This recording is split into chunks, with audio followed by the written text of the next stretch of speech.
Welcome to Know Your Mobile. I'm Basil, this is the ZTE Grand S LTE, this is an HT8X, and we're here to compare the two devices for you. The ZTE Grand S LTE has just been announced today. It packs a teeny weeny tiny 6.9mm thickness, and it also manages to cram in the quad-core processor and a full HD display into the mix, as well as a 13-megapixel rear-facing camera. The HTC 8X, in contrast, packs an 8-megapixel camera, 720p display, however it is 4.3 inches in the display. It's altogether a smaller handset, however is very appealing, and packing Windows Phone 8 might appeal to many people. Kicking off with the design, and both have very, very unique designs. We're not going to lie, the ZTE Grand S LTE does remind us a little bit of the HTC One S. However, with its glossy backing, it's markedly different, or at least this version we have is. If we move across, we can see that it's available in a range of colours, pink for example, and indeed a matte black version. If we look at the HTC 8X, it has a very gorgeous chiclet design. It's very distinguishable from any other phone that we've seen, and we'd say this is a high point of HTC's handset. It isn't the smallest, however, despite having a much smaller display, smaller by 0.7 inches. The device isn't much smaller. Also, the corners make it feel quite intrusive in the hand. We find it quite comfortable, but we've heard reports that it isn't perfect for everybody, so you may want to try it out before you buy it.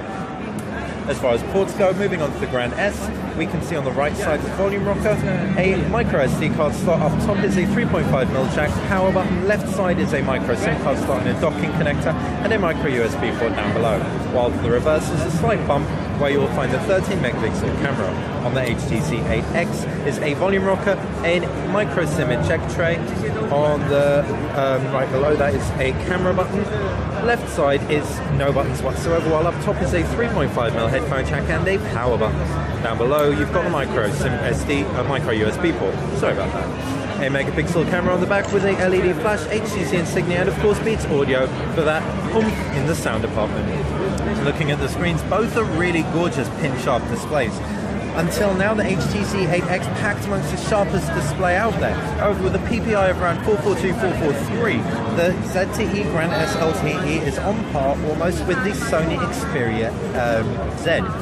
This, with its full HD resolution, is hugely impressive and certainly appeals to us, in contrast to the HTC 8X, which is a little bit lackluster when side by side, especially in terms of clarity. If you're looking at the actual specs inside the devices, you can expect a dual-core processor. That's a Snapdragon S4 Plus inside the HTC 8X. In the ZTE Grand S is a quad-core Qualcomm Snapdragon S4 Pro. That said, Windows Phone 8 is not particularly processor intensive, so we doubt you'll find any slowdown in this operating system, unlike Android, which is generally a memory hog. That said, with its quad-core processor, it too should be well served on the ZTE Grand S LTE. Moving on to the cameras, and the 8-megapixel camera on the reverse of the HTC 8X isn't the strongest out there. However, it does do a good job. The ZTE Grand S 13-megapixel camera, however, should be considerably more impressive. At least it is on paper. As we all know, though, megapixels aren't everything, so we're going to have to wait until we get this in before we can say anything conclusive about that. With 2 GB of RAM on board the ZTE Grand S LTE and expandable storage, we can definitely say it's an extremely compelling proposition for anyone who wants to choose Android over Windows Phone 8. That said, the HTC 8X is still a design classic, and of course it is a solid performing handset. If you have any questions about these two devices, please feel free to fire us a comment below. Feel free also to subscribe to this channel and like this video. Thanks for watching Know Your Mobile. I've been Basil here at CES 2013.